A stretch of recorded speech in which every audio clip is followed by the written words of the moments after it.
Bamusoro mambo nyamko Newana we USA Wangawe Basmanata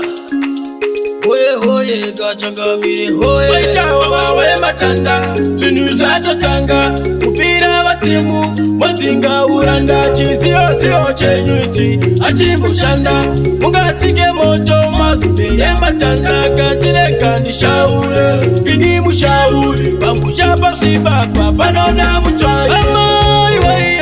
Aye hoye Amai waye Aye hoye Aye raye Amai hoye Amai waye Aye hoye Wakuru wadundi wa wakati Azai wawa Amai waye Aye hoye Isuwana chidongo yuwira ne ukuku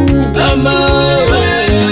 Aye hoye Shanti sumai makongwe Watinga urombe Niga yenyu mofisa Pangurumana zombe Nilipele pachisa Sindiri muombe Dimi maga kanya kupopa Dongine mombe Nichero kwa ninofa Kunyiga engawe Komore simbiru Warura washilawe Chile kandi yendere Iningo chewe Manasi nyangwero Iningino changa dewe Papa kuda sikiro Wada na shikiro Dinora maidi Nilipa matiro Kana shakadaro Chosanga na mbelio Mururu ne mejeru Kaichi yesiyo Aya hoye Aya hoye Aya hoye Mani konera Suma ima konge Wapere wa shido shido Amai waye Aye hoye Amai waye Aye hoye Aye raye Amai hoye Amai waye Aye hoye Wakuru wadundi wa wakati Azai wawa Amai waye Aye hoye Isuwana chidongo yuwira ne ukuku Amai waye Aye hoye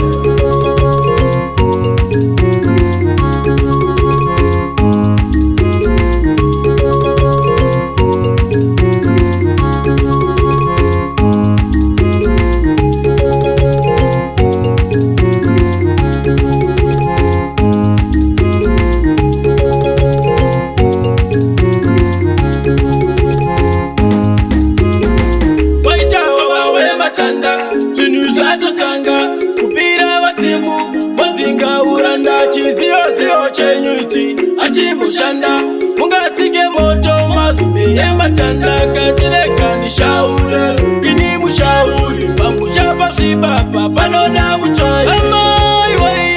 Aye hoye Amai waye Aye hoye Aye raye Amai hoye Amai waye Aye hoye Wakuru wadundi wa wakati Azai wawa Amai waye Aye hoye Isuwana chidongo yuwira ne ukuku Amai waye Aye hoye Shanti suma ima kongwe Watinga urombe Niga yenyu mofisa Pangurumana zombe Nilipele pachisa Sindiri muombe Dimi maga kanya kupopa Dongine mombe Nichero kwa ninofa Kunyiga engawe Komore simbiru Warure washilawe Chile kandi yendere Iningo chewe Manasi nyangwero Iningino changa dewe Papa kuda sikiro Wada na shikiro Dinora maidi Nilipa matiro Kana shakadaro Chosanga na mbelio Mururu ne mejeru Kaichi yesiyo Aya hoye Aya hoye Aya hoye Mani konera Suma ima konge Wapere wa shido shido Amai waye Aye hoye Amai waye Aye hoye Aye raye Amai hoye Amai waye Aye hoye Wakuru wadundi wa wakati Azai wawa